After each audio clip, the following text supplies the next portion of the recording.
Soy Samuel Cabral, asesor educativo en la Subdirección de Educación de COPRED. Samuel, ¿por qué los ECOSIC se consideran prácticas fraudulentas y que atentan contra los derechos humanos de la comunidad? Porque parten sobre la base de que la orientación sexual es algo que se puede cambiar y además que es algo antinatura, y lo pongo entre comillas, por lo que se tiene que cambiar de alguna forma, ¿no?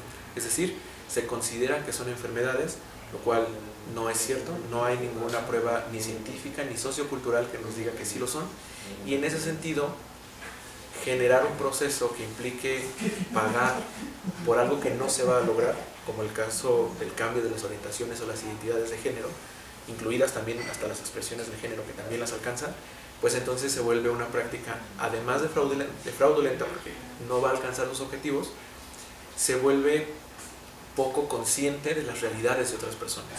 Y eso atenta contra la dignidad de esas personas y genera prácticas bastante violentas. Es decir, una persona puede convencerse a sí misma o a otras personas de que su orientación sexual o su identidad de género es algo malo, que se tiene que cambiar, y puede generar eso, por ejemplo, suicidio, depresión, ansiedad, un montón de procesos que, sin lugar a duda, merman la calidad de vida de las personas. Por eso son violatorios de derechos humanos. ¿COPRED tiene conocimiento de estos suicidios, de estas terapias?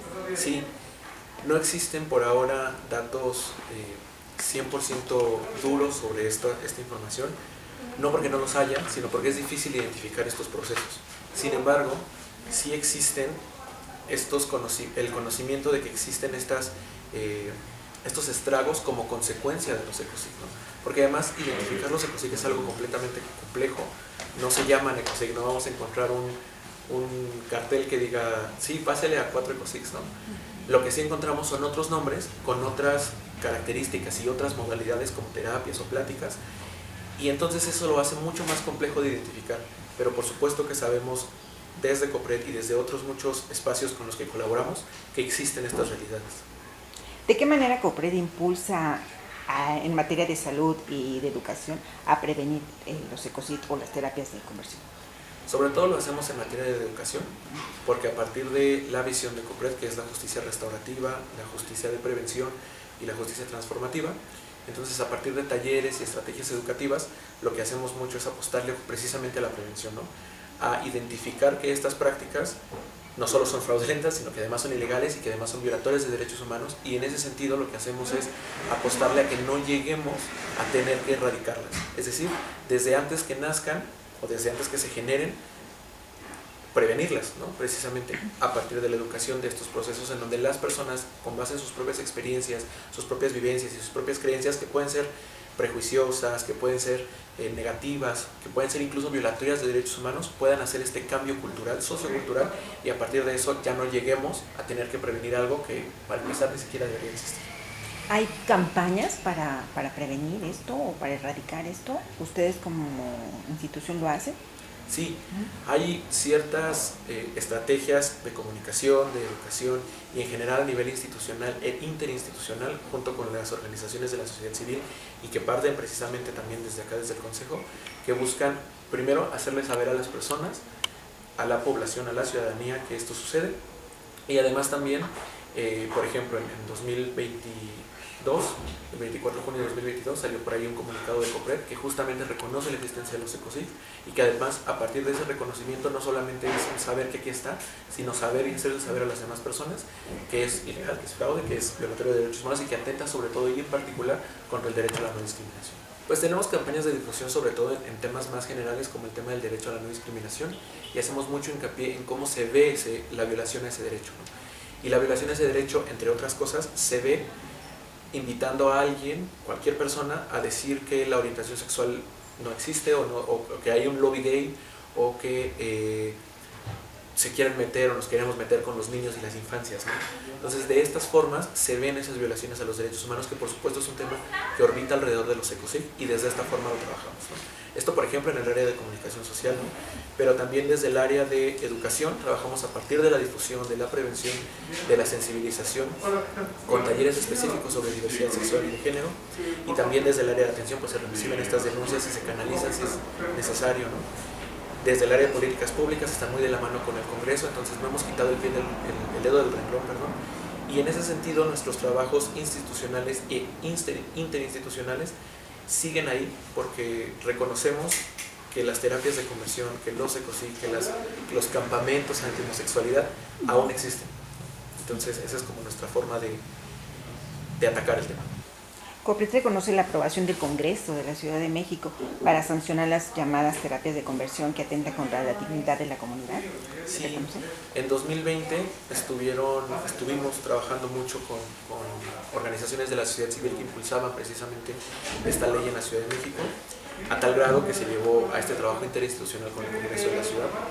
Entonces, sí tenemos cierta influencia ahí desde el área de la coordinación de políticas públicas, desde el área de educación con el tema de la prevención, desde el área de comunicación social con la difusión. Entonces, sí hay un esfuerzo institucional y además colaborativo con otras instancias que trabajan de forma específica este tema.